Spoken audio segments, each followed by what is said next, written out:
They're the most fun watch in the league. But again, Daryl Morey tells you he's better than everybody. Anyway, how you guys doing? I don't know how we got the Sixers in there. Was that your I'm over it early? Right? I don't even think Pat disagrees, and he's a Sixers fan. You'd much rather the people running the Pacers than the people running the Sixers right now. It's Pat? not close.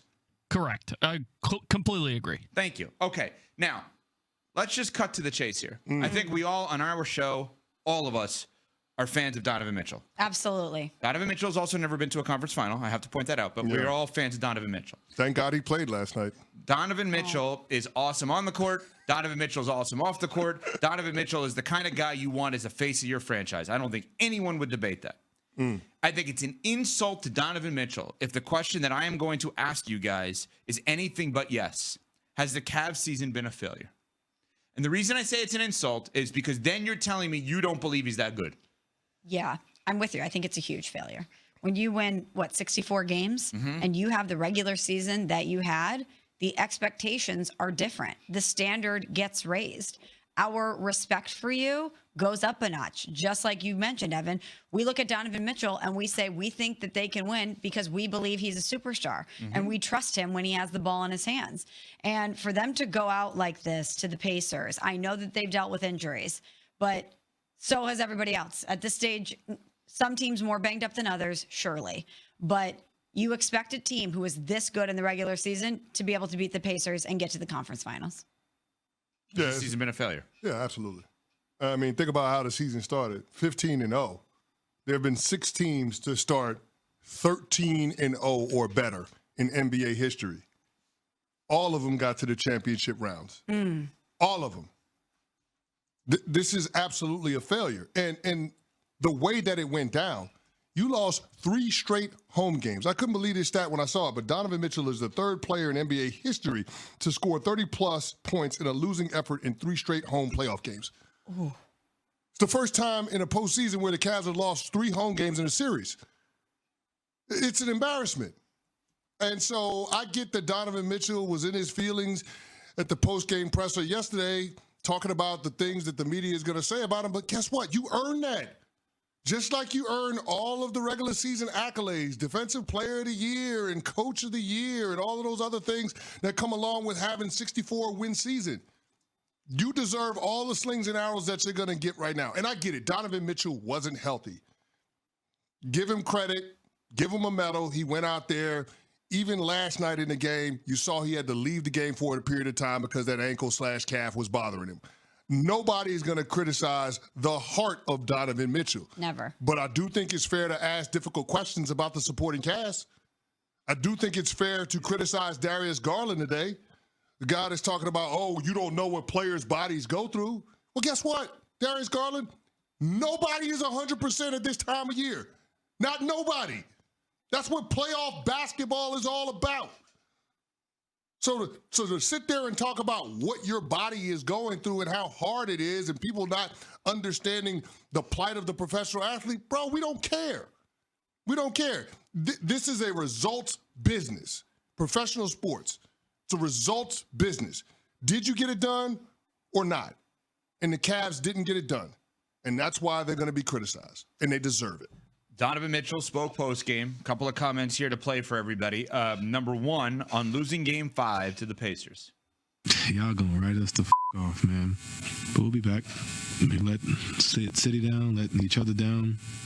We'll be back. Okay, obviously not thrilled. He also discussed the team and whether or not they're tough enough to win a championship.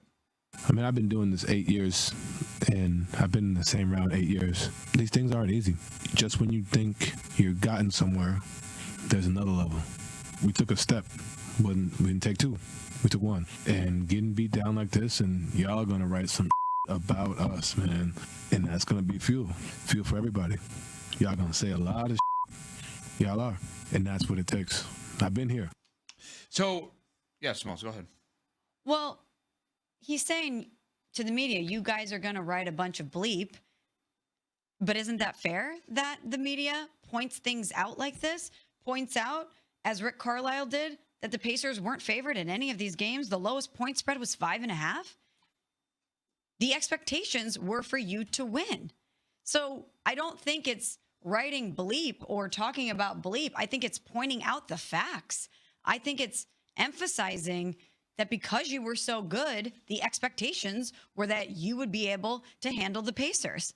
I don't think that's disrespectful. As you said, Evan, I think it's quite the opposite. I think it's the ultimate sign of respect that we watched your team and your game specifically this season and thought that you could make it to the finals, and you didn't execute and get it done. So if they want to somehow manipulate what the postmortem is going to be on this team and use it as fuel for next season, good. I hope it gets you further in the playoffs. But I don't think the criticism is unwarranted today. Yeah, I think they're missing one thing, and it's not a great basketball X's and O's take. I think they're missing dogs, like DAWGS, like how a lot of the players. I mean, Udonis Haslem hopefully is going to join us later in the show. ESPN NBA analyst and member of the Miami Heat for 20 years. Like he said that they have a kennel, and they just have a bunch of dogs in that organization, right? And now when your dogs, like that play like dogs, and Donovan does, like Wade or Shaq or whoever, or Zoe, like that's when you're at your best. Right? So the Cavs need to follow the yellow brick road and go to see the Wizard so they can get a heart? Is that what we're doing? I don't know if it's that. I mean, they have a guy. They have one. That's not enough. Oh, no, I have another guy on their team that they have. He doesn't play, and people don't even realize he's on the team. We're talking about we need guys on the court to be dogs. No, but they won a title with Tristan Thompson. He was a dog for LeBron. No doubt. I'm not arguing Tristan Thompson. And he's on the team. Done that. But he's not in his prime, obviously. Yeah, not that same version. So of the himself. question becomes with this team, 64 wins, great players all across the board. Do you take a couple of them and you make some moves here and you go and look for a dog, so to speak? Go and look for a butt kicker. I mean, like, is that what you're looking for? Or you just in order to get something, you got to give up something. So who's the piece that's expendable? Who are you going to use in order to try to acquire that, quote, dog? The logical pieces would be Darius Garland and Jared Allen, right? Yeah. Because you're not going to trade Donovan Mitchell. You're not going to trade Evan Mobley. No. I know that, CeCe, you and I both love DeAndre Hunter. It's ridiculous to even, like, you put him in a bigger role next year, not in the sixth man role. No. Right? I mean, Strus is not going to get you much in return. No, see, here's the thing. I actually love the idea of having the double big as a lineup that you can throw at opponents. So I would be hesitant to move on from Jared Allen. I would want to keep him and Evan Mobley together. To me, the piece that you look at is Darius Garland because it feels a bit redundant having him and Donovan Mitchell in the same backcourt. All of a sudden now, defensively, your bigs have to cover up a lot for, the dribble penetration that those guys are going to allow because they're not, those dominant perimeter defenders. So I think that's the piece that you would look to move off of. I just don't know what that's going to net you in return in terms of the player, the personality that you want to add to that locker room. But it's clear that they're missing something, and it's not a talent issue. It is a chemistry issue, and it is a sports character issue. And when you lose 3 straight home games in the fashion that they lost them, that is wildly disappointing, and that opens the door for drastic change. There are some times where you have to stay the course, and continuity is a good thing. We saw that last year with the Boston Celtics. That was the championship that you always call it, Smalls. Yeah. The Indiana Pacers, their front office decided to stay the course. They're back in the conference finals, and that's a team that we have to take seriously as a title contender. But I don't think this Cavs team are those teams. I think they have to make a drastic move in order to take that next step. All right. You asked for it. Are you on the trade machine? Yeah, I think I may have figured it out already. I don't know if these go. These are not necessarily guys in the prime, but What do you got for us? if you're going to trade Garland, would you try to do it for a move? Let's just say, for argument's sake, to Washington for Middleton and Marcus Smart, Chris Middleton and Marcus Smart. They're at the tail end of their careers. Middleton's on. You need to do other things. But you got that personality you're talking about. My point is, Marcus Smart will fight Tyrese Halliburton. Yeah. I'm not suggesting I want a fight. I'm suggesting I want to have somebody on my team that may start a fight. Yeah, like a Dylan Brooks. Yes. That's the kind of guy that you're looking to And bring you in. want that mentality to permeate. Yeah, the best version of Draymond is that. We just don't get that all the time, and that's where he leaves himself open to criticism. Marcus Smart was that guy for the Celtics. I mean, Lou Dort for the Oklahoma City Thunder. 100%. Everybody even Hardenstein. They have a few of them. You got to have a couple of bullies out there. Who's the bully on the Cavs?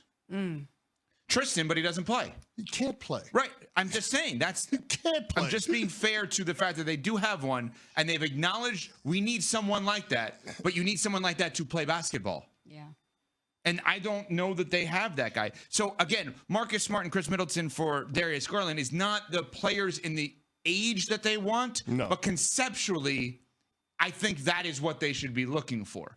A player or players that are going to fight you.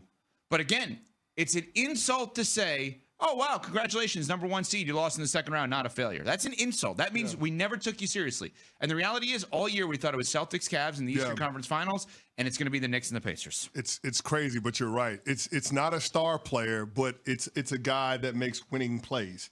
Like Josh Hart for the New York Knicks. 100%. Dante DiVincenzo for the Minnesota Timberwolves. It's that kind of guy. He's not a star. No. He's not going to be an all-star. You don't need that. But he's going to star in his role. But you also can't win without those guys. You can't win without him. Every team needs somebody like that. Got to have him. And right now, the Cleveland Cavaliers don't have him. And I think he'll be here at Sorry, 7:30. Rob. We had to let you know. Be honest. Hello, xin chào các bạn.